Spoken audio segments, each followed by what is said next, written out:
Bonjour aux lecteurs de notre chaîne YouTube et aux membres du forum de rcmac.com. Alors là, je vous ai fait dans la vidéo précédente, je vous ai fait le démontage du nouveau Alpha 28, hein, le gros cube qui sera idéal pour équiper les truggy, tout ce qui est voiture loisir aussi, hein, pour ceux qui veulent de la puissance pour pas cher. Hein, je rappelle, le tarif il est quand même hyper intéressant de ce moteur. Là, je l'ai plus sous les yeux, mais je crois que c'est dans les 119 euros ou 129 euros, je crois.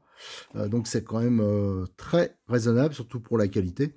Alors ça, c'est un moteur que je vais tester parce que je vais le monter notamment sur le Scorpion. Alors là, j'ai pris les mesures hein, après le démontage. Donc tout ça, je vous donnerai toutes les indications sur le forum de rcmac.com, hein, toutes les mesures. Et maintenant, on va attaquer le remontage. Alors pour attaquer le remontage, bien sûr, il faut que tout soit propre. Hein, et on va utiliser l'Afterrun, hein, l'huile de remontage moteur. Et on va pas hésiter à en mettre pas mal. Alors déjà, on va en mettre au niveau du roulement. Allez, go. Et je vais en mettre au niveau du vilebrequin. Alors le vilebrequin, hein, j'ai pris les mesures. Donc c'est un vilebrequin de 14. Et le diamètre intérieur de ce vilebrequin, c'est du 9,5. Donc le passage, il reste, c'est un poil moins que sur le 3 transfert, hein, comme j'avais indiqué. Enfin, comme la cylindrée, ça réduira sûrement un tout petit peu la consommation. Parce que c'est vrai qu'en 28, automatiquement, la consommation sera un peu plus importante. Alors, vous voyez, c'est là qu'on voit que les moteurs, c'est bien, bien aligné. Hein. Regardez, ça coulisse parfaitement. Il y a des moteurs, il faut un tout petit peu tapoter, et ça, c'est pas normal. C'est là, chez Alpha, c'est vrai que les alignements sont très bons. Voilà, donc aucun problème à ce niveau-là. Donc là, on va remonter la bielle, le piston. Alors, bien sûr, je rappelle, il y a un sens de montage. Hein. Ici, vous voyez qu'il y a un décrochement. Ce décrochement, il est côté roulement. Donc, bien sûr, ça se monte comme ça. Alors, dans le temps, il y avait... Alors là, on ne le voit plus si je fais un... Ah si, il y a le chanfrein. Je pense que là, si ça se voit, voilà. Aussi, un repère, c'est quand vous avez le chanfrein, normalement, il est côté Menton. Donc, côté Villebrequin. Vous voyez le chanfrein ici? Voilà, bien sûr, parce que sur le Villebrequin, l'angle, il n'est pas tout à fait droit, hein, c'est normal, il y a un usinage. Donc, c'est pour ça qu'ils font un chanfrein. Mais maintenant, c'est un peu trompeur, parce qu'il y a des moteurs, le chanfrein, maintenant, il est des deux côtés. Alors, il est plus ou moins accentué, mais là, c'est vraiment bien visible. Donc, cette partie-là, je rappelle, surtout, vous ne vous trompez pas, c'est côté roulement. Voilà, donc on le rentre par là. Alors moi, souvent, je mets de l'huile. Hop, j'en mets dans le trou, là. J'en mets déjà ici pour le remontage. J'en mets ici, comme le moteur n'a pas été rodé. Ça, j'en mettrai après là. Allez, on badigeonne. On le place. Je vais dézoomer un peu. Hop. Tac. Normalement, ça se monte tout seul à la main. Il est neuf, alors c'est sûr que c'est un poil plus dur de le mettre en place. Tac, tac, tac. Il résiste, voilà, c'est bon. Et une fois qu'il est en place, bien sûr, il ne faut pas taper avec un instrument voilà, métallique ou quelque chose comme ça. Éventuellement, avec un petit morceau en plastique, on peut tapoter, quoi, mais quelque chose qui est beaucoup plus tendre que l'aluminium. Voilà, donc j'ai mis de l'huile directement ici. Et je fais un peu fonctionner. Donc comme ça, on a la tête de bielle et le pied de bielle qui sont bien lubrifiés. Allez, maintenant, on va monter la chemise. La belle chemise, hein. Moi je trouve que pour le prix, c'est du beau matos, vous voyez, comme je l'ai présenté, comme vous l'avez pu le voir dans la présentation. Donc elle est assez caractéristique, hein, ici avec les dégagements pour les vis de fixation de la culasse, parce que c'est, je le rappelle, le même carter, qui est bien sûr modifié, que la version 3 transfert. Alors moi j'en mets partout, hein. Moi l'huile, j'hésite pas. Voilà, surtout qu'il sera rodé. Voilà, j'en ai mis à l'intérieur, j'en ai déjà mis sur le piston. Et là vous avez donc la clavette, hein, qui va permettre de le mettre en place parfaitement. Hop, et là vous faites tourner un peu Tac, tac, pour que ça se remette en place. Tac, tac. Ah, ce qui est bien, c'est que quand on le fait hors vidéo, ça se met bien en place. Voilà, nickel. Voilà, donc là, il est bien en place. Vous voyez, il y a de l'huile en rable. Hein. Bon, moi, j'hésite pas à mettre une petite rasade. Hop, quand il est en haut. Voilà, et à bien répartir. Voilà. Donc ça, c'est nickel. C'est bien en place, pas de problème. Allez, maintenant, on va mettre le bouchon. Alors, avant de mettre le bouchon, on va faire un petit rappel, parce que je crois que je ne l'avais pas indiqué hein, sur la précédente vidéo. Là, on la voit bien, la bague. Donc, c'est un alliage de bronze hein, qui permet de bien guider l'entraînement du lanceur. Voilà, ça va jusqu'à là. Donc, ça, c'est le bouchon. Avec, bien sûr, ça, c'est la partie haute, hein, avec le dégagement. Et là, vous avez le joint torique. Alors, nous allons, hop, hop, hop, hop, hop. Et on va déjà mettre, on va bien lubrifier. Je vais en mettre comme la roue libre à l'intérieur. Je vais en mettre là aussi, hop. De toute façon, ça au premier démarrage, ça sera bien lubrifié, excusez-moi, sans problème. Alors ça, il va falloir le mettre, il va falloir que ça tombe à peu près. Voilà, je le mets en haut. Ça aussi, parce que bien sûr, le pion au bout du vilebrequin, du maneton, il faut qu'il rentre ici. Hein. C'est son entraînement. Donc on va essayer que ça rentre du premier coup. Hop. Voilà, là c'est rentré. Donc on va mettre la pièce, on la lubrifiera après. Voilà, on peut vérifier. Vous voyez, on entraîne. Donc dans un sens, vous voyez qu'ici, c'est débrayé, on n'entraîne rien. Donc ça, c'est quand le moteur est en fonctionnement. Et quand on veut le lancer, là, ça entraîne. Là, vous êtes sûr que c'est dedans. Voilà. Donc ça, maintenant, on va pouvoir le fixer. Donc là, c'est les plus petites vis hein, qu'on va mettre. C'est des 2,6. Tac. Alors ça, après, on va bien lubrifier aussi la pièce qui sort. La pièce d'entraînement. Là, vous vous approchez juste, hein, vous ne serrez pas. Si vous arrivez au bout, vous desserrez d'un petit quart de tour. C'est bien sûr, il ne faut pas que ça se mette de travers. Tac. Le lanceur, il se mettra comme ça. Hop. Donc les vis les plus courtes, hein, mélangez pas, hein, parce qu'il y a deux tailles de vis. En 2,6 à cet endroit. Hop. Donc le lanceur, ça, normalement, celui qui fait du loisir, il n'a jamais le démonté. Hein. Moi, je fais vraiment ça. Allez, maintenant, j'approche, que ça soit juste en contact. Alors, toujours en croix, hein, à l'opposé. Histoire que ça se mette en mécanique, c'est toujours comme ça. Faut pas faire, par exemple, cette vis, celle-ci, il faut pas tourner. Hein. Faut toujours un peu comme ça. Et à l'opposé. Allez, maintenant, je vais serrer un poil plus fort. Hop. Hop. Hop. Hop. Voilà, maintenant, on va monter la pièce d'entraînement. Alors là, on va bien la lubrifier aussi. Hop. Nickel. Voilà.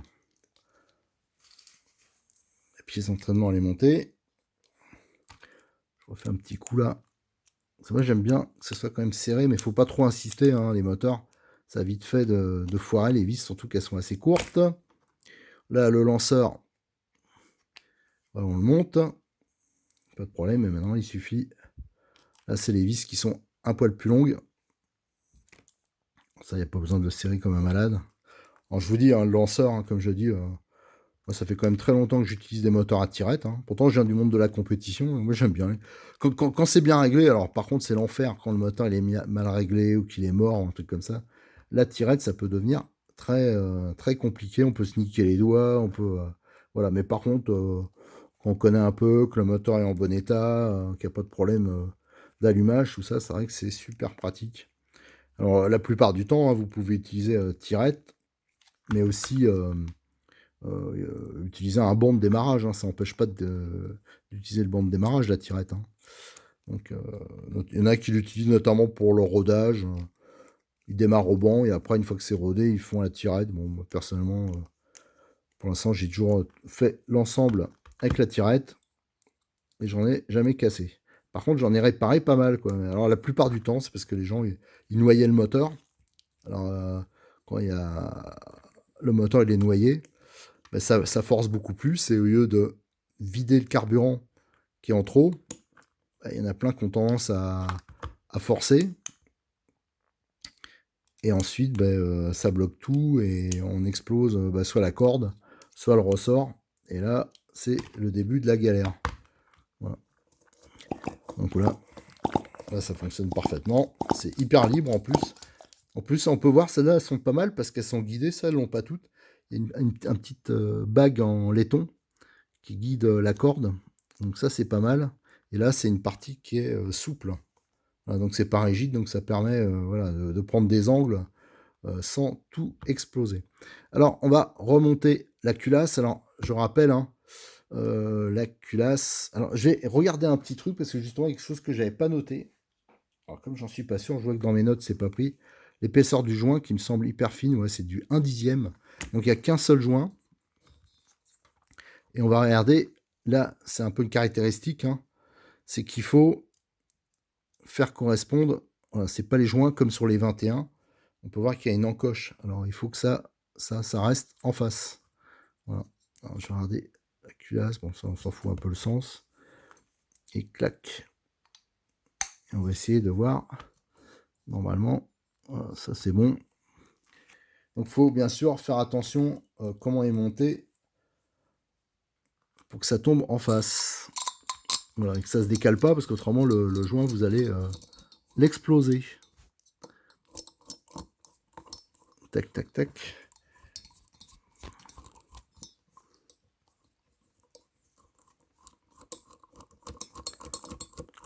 Alors là, c'est des vis de 3,5. Hein. Il faut donc une clé de 2,5 de qualité. Et là, bien sûr, le serrage, c'est encore plus important sur la culasse. Hein.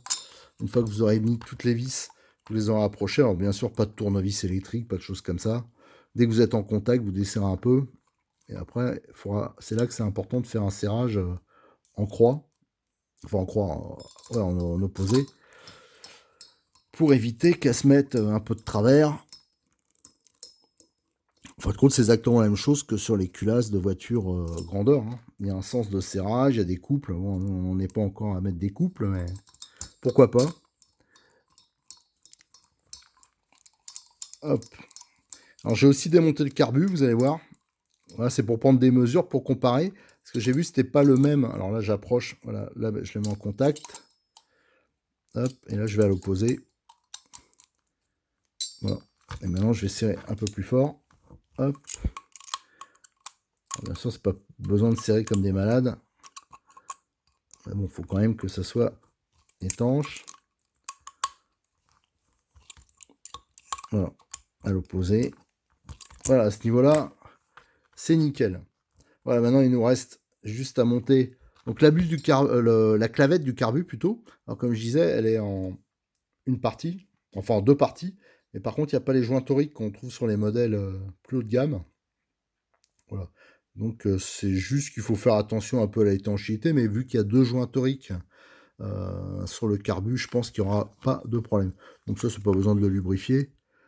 Mais par contre, quand il y a des joints toriques, là, ça vaut le coup de le... faut mettre un peu d'huile, hein, parce qu'autrement, les joints, on va les abîmer lors du montage. Voilà. Et donc, en serrant avec cette vis, hein, c'est donc une tête de 2 mm hein, pour l'empreinte CHC, ben, bien sûr, la clavette, elle va bloquer le carbu dans la position qu'on souhaite.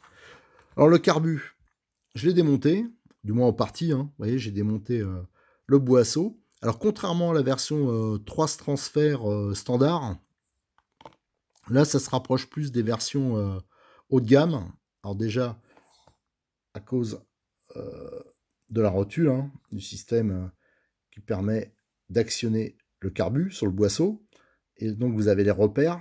Donc, la pièce, elle est un peu plus massive. Les repères pour le réglage. Et surtout, le boisseau, il est traité.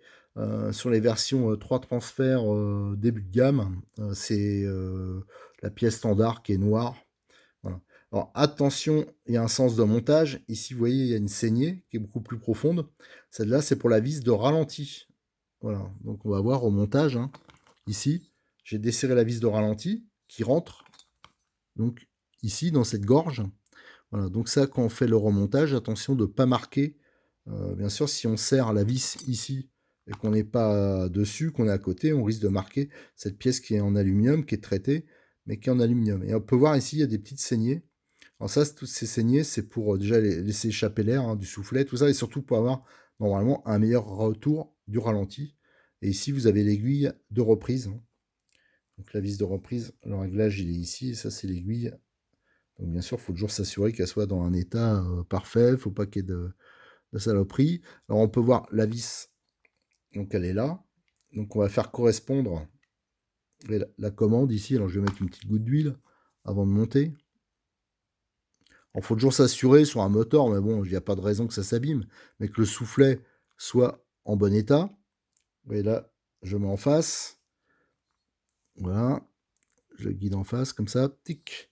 Et je vais commencer, alors ça je vais y aller mollo, hein. On serre la vis. Et vous voyez, je suis dedans déjà. Voilà, vous voyez, je peux plus le retirer, donc je suis plus de poids dedans, donc là maintenant je vais pouvoir serrer. Il n'y a plus de problème, je risque pas de marquer le boisseau. Alors ça, c'est des choses qui peuvent arriver. Il y a des montages, notamment sur les alphas, c'est bien fait, mais notamment sur les moteurs d'origine Nova Rossi, tout ça, des fois, il y a quelques accidents. On peut réussir à marquer le boisseau si on fait pas attention. Et après, bon, je laisse à peu près. Comme il n'y a pas de buse, alors on peut mettre une buse, hein, parce que les modèles plus haut de gamme, ils sont livrés avec 3 buses alu. Alors ceux-là, ils sont livrés sans buse. L'ouverture, je l'ai mesurée, elle est de 8,70. Donc c'est assez gros, hein, donc ça va donner pas mal de carburant au moteur. Il en a besoin, hein, vu que c'est une grosse cylindrée. Et à peu près, on compte aller à 1 mm à peu près l'ouverture. Alors comme il y aura besoin pour le rodage, je vais mettre un peu plus. Comme ça, il sera à peu près pré-réglé. Voilà l'ouverture, là, vous voyez. Je ne sais pas si vous voyez sur la vidéo. Je vais le laisser comme ça. Et bien sûr, j'ai mis la petite goutte d'huile qui permet... Voilà. Et là, on le voit bien, la petite... je ne sais pas si vous le voyez, au fond. Je vais zoomer. Ici, là, il y a un petit usinage, là. Et ça, normalement, c'est pour laisser... c'est pour un meilleur retour au ralenti, normalement. C'est parce qu'il y a de l'air, hein, bien sûr. Il y a le soufflet, là, que j'ai remis en place. Bien sûr, ça fait un peu pompe à air. Donc, il faut que tout ça, ça puisse s'échapper. Et je pense que c'est pour ça qu'ils ont mis là. C'est pour que l'air puisse s'échapper lors de la commande. Voilà, donc là on voit le joint torique, tout ça. Alors moi je vais mettre une petite goutte d'huile ici. Hop, au doigt, tac, tac, tac. Et là on va pouvoir monter. Voilà, nickel. Vous voyez, il est bien à fond. On s'assure qu'il est bien monté à fond. Et après, hop. Après, il faudra ajuster sur la voiture pour le bloquer. Alors bien sûr, ça, il ne faut pas le serrer comme un malade, hein, parce qu'après vous allez marquer le carbu et on le positionnera comme on voudra. Donc je rappelle, hein, pour ceux qui ne connaissent vraiment pas, ici vous avez le pointeau d'arrivée principal, hein, le carburant il se branche là. Donc ça c'est toujours important que ce soit bien serré, mais faites attention en serrant, hein, ça peut casser dedans, l'état des joints. Ça quand vous ne connaissez pas, évitez de démonter. Ici vous avez la vis de ralenti, et ici vous avez la vis de le réglage de la reprise. Mais normalement ces moteurs ils sont plus ou moins bien pré-réglés d'usine. Après, il restera plus qu'à remettre le cône pour l'embrayage et le joint d'échappement qui est standard. Ça, alors ça, je vous conseille quand vous faites du nitro, si vous débutez, ayez toujours un ou deux joints d'avance, ça vaut vraiment pas cher. C'est plus ou moins standard, hein. Ça, Cyril de Modis 34 qui m'a passé le moteur pour faire cette présentation, il en a qui sont vraiment pas chers. Et ça permet notamment, si vous avez des fuites un peu à l'échappement ici, le moteur il va tourner moins bien. Donc, il faut toujours avoir un échappement bien étanche. C'est particulièrement important sur les moteurs de temps, hein. Voilà, on a fait le remontage de ce moteur. Alors maintenant, il va falloir que j'aille le roder. Alors ça va pas être pour tout de suite parce que le Scorpion sur lequel je voulais monter, il est loin d'être prêt. Mais j'ai, je crois, un client à Cyril qui, enfin, ça c'est des moteurs, ça marche bien à cause du prix, parce que le prix est vraiment intéressant. Et dans cette cylindrée-là, il n'y a quand même pas un choix monstrueux. Et donc, sûrement que j'aurai l'occasion, c'est moi qui ferai peut-être le rodage. Donc, on essaiera de faire ça en vidéo. On ira soit au club de Montpellier ou soit au club d'Agde. Et moi, pour en avoir déjà essayé un qui était déjà rodé, hein, ça envoie vraiment pas mal, hein. C'est vraiment une solution économique. Alors après, niveau fiabilité, je sais pas si le fait d'avoir augmenté la cylindrée, tout ça, euh, si ça fragilise quelque chose. Mais bon, sur les moteurs de compétition qui sont très poussés, ça tient. Alors je vois pas pourquoi. Là, ça reste quand même un moteur qui est assez simple. Donc je pense pas qu'il y aura de problème de fiabilité particulier. Et bon, et de toute façon, il faut toujours partir sur le principe que c'est des moteurs pas trop chers. Donc on peut pas leur demander non plus des miracles. Mais souvent les moteurs économiques, bizarrement, ils sont souvent fiables et ils posent pas trop de problèmes. Voilà tout ce qu'on pouvait dire, hein. Donc il y a eu 2 vidéos hein, sur ce moteur. Le démontage et le remontage. Restera maintenant à faire le rodage, voilà. Allez, je vous remercie. À bientôt pour d'autres vidéos. Et aussi, je vous donne rendez-vous sur rcmac.com, sur le forum. Je mettrai par la suite les photos et toutes les indications, ça veut dire les mesures, et aussi le comparatif avec le 3 transfert. Merci à tous.